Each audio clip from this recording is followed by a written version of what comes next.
कथा को श्रवण करने के पूर्व में ही कथा में प्रवेश करें, उससे पूर्व अपने मन को, अपने हृदय को तथा अपने वाणी को पवित्र करने के लिए, निर्मल करने के लिए भगवान का नाम संकीर्तन करना अति आवश्यक है।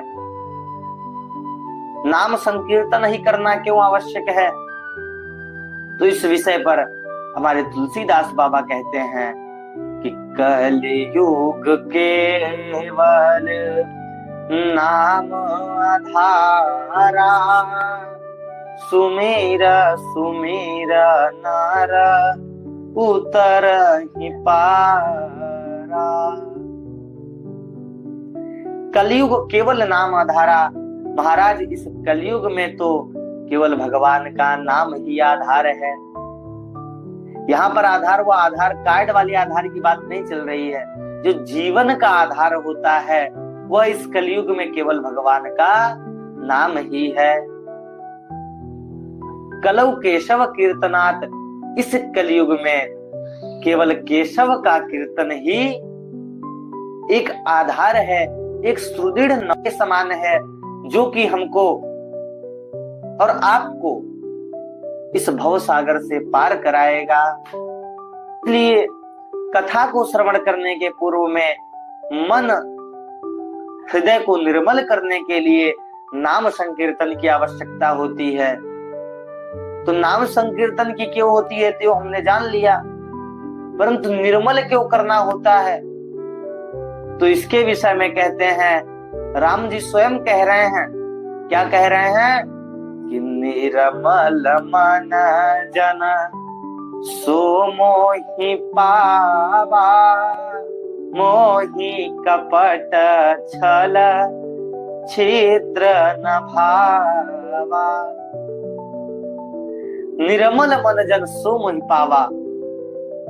यह साक्षात राम कह रहे हैं, स्वयं राम ही कह रहे हैं कि निर्मल मन जन सो मोहि पावा।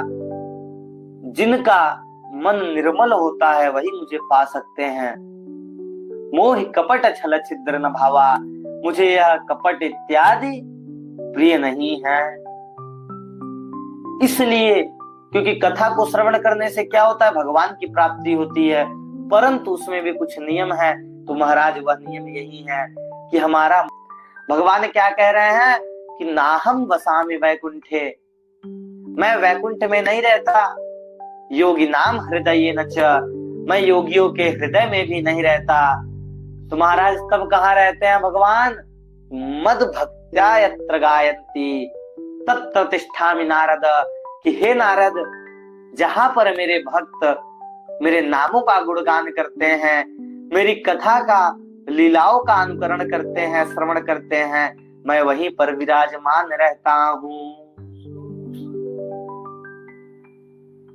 इस प्रकार से भगवान नारद जी महाराज को बता रहे हैं कि भगवान रहते कहां पर हैं।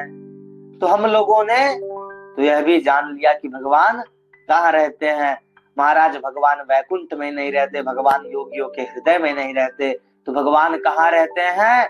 जहां पर भगवान की कथा होती है, जहां पर भगवान का नाम संकीर्तन होता है, भगवान वहीं पर विराजमान रहते हैं। बोलिए वृंदावन बिहारी लाल की जय।